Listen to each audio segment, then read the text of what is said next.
Hello everyone, this is Preet Kamal and today we will be discussing about the subject details of basics of management. जैसे कि last lecture में हम cyber space और cyber laws के बारे में discuss कर रहे थे, तो आज हम लोग डिस्कस करेंगे about the cyber crime.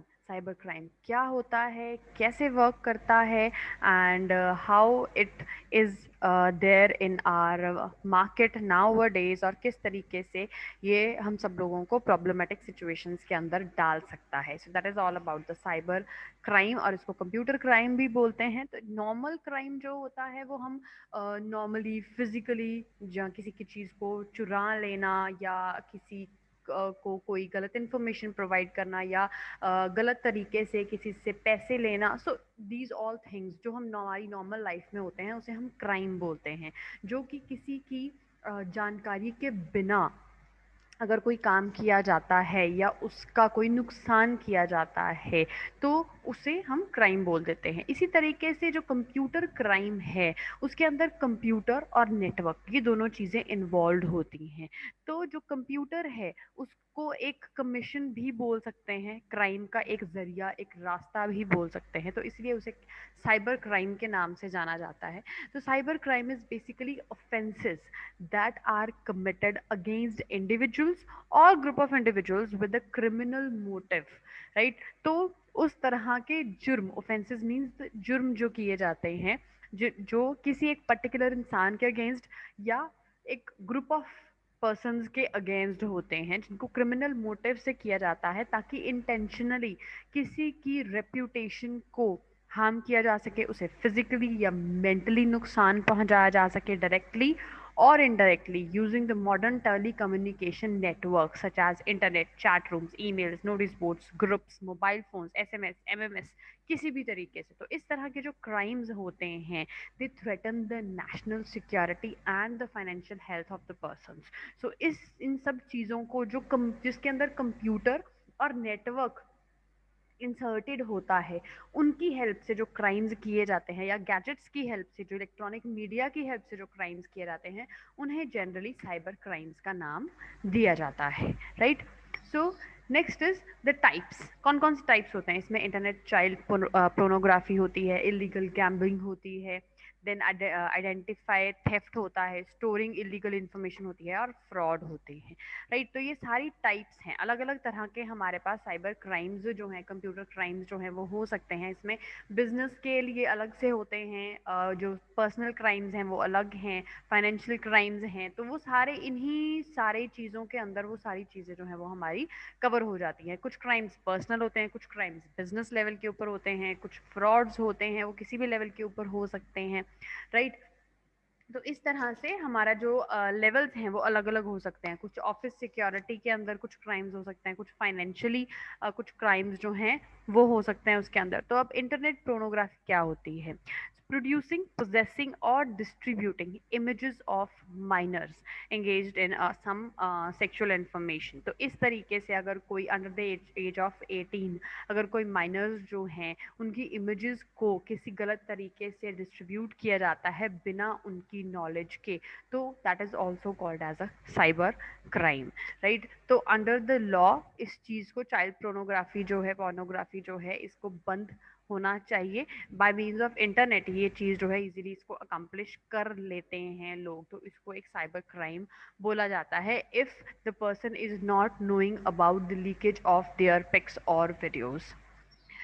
Then next one is the illegal gambling. Illegal gambling means जो गेम्स हैं जिनमें मॉनेटरी ट्रांजेक्शन्स होती हैं, यानी कि जैसे जिसको हम जुआ बोलते हैं, जिसमें पैसा लगाया जाता है, चाहे वो कसिनो के अंदर हो, चाहे वो किसी भी तरीके से हो, तो उनको इलीगल गैम्बलिंग बोल सकते हैं. जो कसिनोज होते हैं कई वो तो ऑथराइज्ड होते हैं, तो उनके अंदर तो ये चीज़ें नॉर्मल हैं, लेकिन जो लोग उनके अलावा अलग से अपने लेवल के ऊपर इन चीज़ों को करते हैं तो वो इलीगल गैम्बलिंग के अंदर ये चीज़ें आती हैं.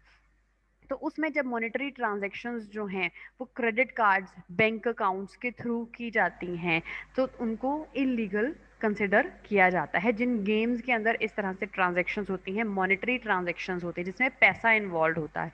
अदरवाइज आप जो मर्जी खेल सकते हैं, जो मर्जी गेम्स खेल सकते हैं, लेकिन जब उसमें पैसा इन्वॉल्व हो जाता है तो वो एक इलीगल गैम्बलिंग का फॉर्मेट जो है वो ले लेता है। सो द गैम्बलर्स जो है they can not legally collect their winnings. ठीक है, तो वो लीगली उस चीज को कलेक्ट नहीं कर सकते हैं। Fine. Then next one is the identify theft. तो कुछ क्रिमिनल्स जो हैं वो इंटरनेट को यूज करते हैं to break into the victims online financial accounts, उनके पासवर्ड्स, उनके मनी, उनके सेंसिटिव इंफॉर्मेशन को लेके।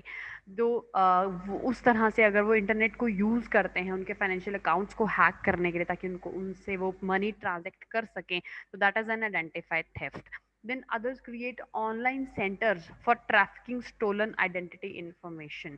तो वो जो स्टोल की गई है, जो चुराई गई आइडेंटिटी इंफॉर्मेशन है, उसको अगर ट्रैफिकिंग उसकी करते हैं, ऑनलाइन सेंटर्स जो हैं जिनको यूज करते हैं, तो वो भी आइडेंटिफाइड थेफ्ट के अंदर ही आते हैं। देन पीपल जो हैं, लोग जो हैं that use birthdays, the children's name and pet names as password are typically more at risk for the identity theft. Right, तो आइडेंटिटी थेफ्ट के अंदर वो वाले लोग सबसे ज़्यादा आते हैं जो अपनी बर्थ डेट को, अपने बच्चों के नाम को, अपने पेट्स के नेम को एज अ पासवर्ड यूज करते हैं। तो उन लोगों को आइडेंटिटी थेफ्ट के ज़्यादा चांसेस होते हैं कि उनकी आइडेंटिटी को चुरा के उसको कहीं पे यूज करके उस आइडेंटिटी के थ्रू उनके फाइनेंशियल अकाउंट्स या उनके पासवर्ड्स या उनकी मनी या उनकी कोई सेंसिटिव इन्फॉर्मेशन को हैक किया जा सके। तो ये चीज़ इंटरनेट के थ्रू आजकल बहुत इजीली पॉसिबल है। आपके जो इंटरनेट डिवाइसेस आप लोग यूज़ करते हो उसमें तभी हमेशा रिमेंबर पासवर्ड का ऑप्शन, कभी भी अगर आप किसी और जगह के ऊपर, किसी और पीसी पे या कहीं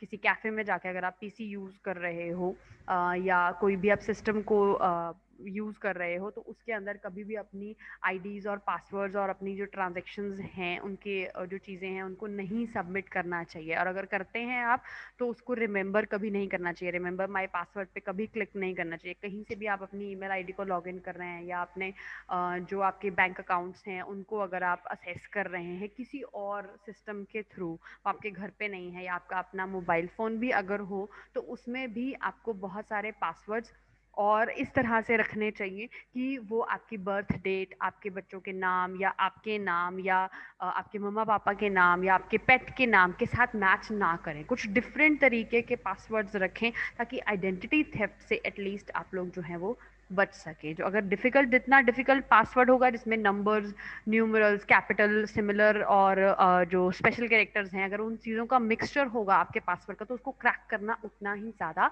डिफिकल्ट हो जाएगा। राइट, तो आप साइबर क्राइम को खुद ही रोक सकते हैं। Next thing is the storing illegal information. तो जनरली क्रिमिनल्स क्या करते हैं, वो इंटरनेट को यूज करते हैं इलीगल इमेजेस को ट्रांसफर करने के लिए, या अदर क्रिमिनल्स जो है वो कंप्यूटर डेटाबेस को यूज करते हैं इलीगल इन्फॉर्मेशन को स्टोर करने के लिए या कॉन्फिडेंशियल इंटेलेक्चुअल प्रॉपर्टी को स्टोर करने के लिए। तो इलीगल इन्फॉर्मेशन को अगर कोई स्टोर करता है तो that is also a cyber crime, it's also comes under the cyber crime. So in digital age एक फ्रॉड, अब नेक्स्ट आ गया हमारा फ्रॉड। डिजिटल एज के अंदर बहुत सारे क्रिमिनल्स जो हैं वो फ्रॉड करते हैं against the unsuspecting victims by misrepresenting the facts. For example, an employee intentionally inputs false information into the company database और इंटरनेट पे अगर कोई एम्प्लॉय जो है वो खराब या गलत इन्फॉर्मेशन डाल देता है इंटरनेट के ऊपर, that is also a fraud. आजकल बहुत ज़्यादा फ्रॉड एक कॉमन है, साइबर फ्रॉड, जिसमें एक फेसबुक पे जैसे आप लोग यूज़ कर रहे हो, किसी की फेसबुक की प्रोफाइल फोटोग्राफ उठा के एक आपकी फोटोग्राफ को अपनी प्रोफाइल पिक्चर बना के एक नई प्रोफाइल क्रिएट करते हैं। फिर आपके फ्रेंड्स को जो मेन आपके कॉमन या जिनके साथ आपकी ज़्यादा बातचीत हो रही है या जो ज़्यादा आपके फोटोग्राफ्स पे कमेंट कर रहे हैं, उनको देख के, आपकी प्रोफाइल को देख के, फिर उसके बाद उस आपके प्रोफाइल जैसी सिमिलर एक प्रोफाइल बनाता है, आपके फ्रेंड्स को उसके अंदर ऐड करता है, उनको रिक्वेस्ट सेंड करता है,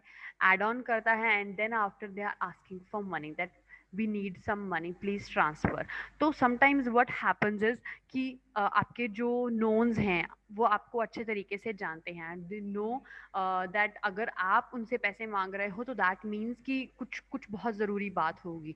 तो कई लोग क्या करते हैं, इमिडिएटली पैसे ट्रांसफ़र कर देते हैं एंड देन आफ्टर वो कॉल करके पूछते हैं, हाँ भाई मैंने पैसे आपको ट्रांसफ़र कर दिए, आपको मिल गए हैं या नहीं, एंड देन यू से यार मैंने तो आपसे मांगे ही नहीं। तो it is something like fraud. तो इस चीज़ से भी बचना बहुत ज़्यादा ज़रूरी है। अगर इस तरह से आपको कोई भी मैसेज आता है या कॉल आता है या आपके प्रोफाइल को कोई ना इस तरीके से यूज़ कर पाए, तो इसलिए उसमें फीचर है कि आप अपने प्रोफाइल को लॉक करके रखिए, कोई भी आपके प्रोफाइल को देख ना पाए, आपकी पिक्चर को स्क्रीनशॉट ना ले पाए। तो इस तरह से बहुत सारे सिक्योरिटी फीचर्स जो हैं वो सारी ऐप्स के अंदर ऑलरेडी एडेड हैं, राइट। तो उन्हीं ऐप्स को या उन्हीं तरीकों को यूज़ करना चाहिए ताकि आपका जो प्रोफाइल है वो सारा एक तरीके से लिमिटेड रहे और आपका प्रोफाइल जो है वो आपके प्राइवेट रहे, राइट। वो सबको नज़र ना आए ये चीज़, right. This should be there. The next is the computer viruses. अब कंप्यूटर हैकर्स जो हैं, जो क्रिमिनल्स हैं, वो जनरली क्या करते हैं, बहुत सारे इंफ्रास्ट्रक्चर, लार्ज इंफ्रास्ट्रक्चर्स में वर्क करते हैं और वो सिंगल स्ट्रोक से एक कंप्यूटर वायरस को भेज के, राइट, तो माइक्रो या बाइनरी किसी भी तरीके के वायरस को भेज के आपका सारा का सारा सिस्टम जो है उसको हैक कर सकते हैं। तो वो स्पेसिफिक प्रोग्राम को हैक कर सकते हैं, स्पेसिफिक डेटा को, स्पेसिफिक प्रोग्रामिंग फाइल्स को, किसी भी तरीके के वायरसेस जो हैं वो इस तरह से आपकी प्रॉब्लम्स, आपके सिस्टम को जो है वो ख़राब कर सकते हैं, राइट। तो आपके जो इंपॉर्टेंट इन्फॉर्मेशन है उसको ख़राब कर सकते हैं। तो ये वायरसेस जो हैं वो भी एक पार्ट है साइबर क्राइम का, राइट। देन आफ्टर, अब कंप्यूटर में क्राइम्स कौन कौन से होते हैं।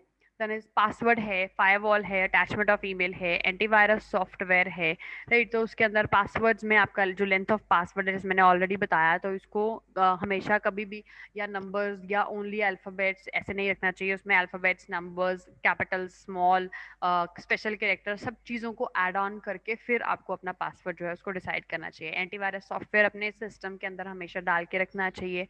देन अटैचमेंट ऑफ ईमेल्स जो हैं, तो एक एग्जीक्यूटेबल अटैचमेंट को कभी ओपन नहीं करना चाहिए। अननोन सोर्स से अगर कोई अटैचमेंट आई है उसे कभी भी ओपन नहीं करना चाहिए।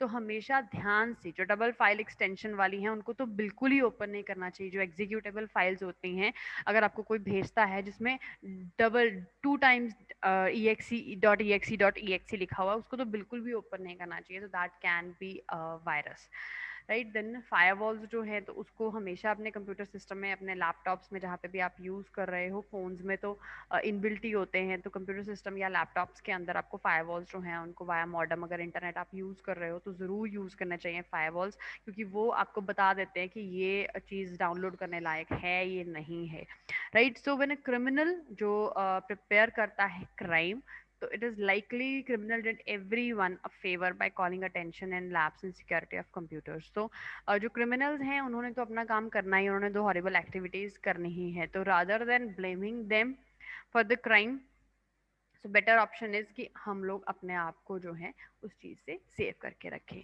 Right. So this was all about today about the cyber crime, कैसे होता है, कौन कौन से टाइप्स होते हैं, कैसे हम लोग उससे बच सकते हैं। This all we have discussed. I wish it is all clear to you. Still there will be any doubts, will be taking them live. Till then take care, bye bye.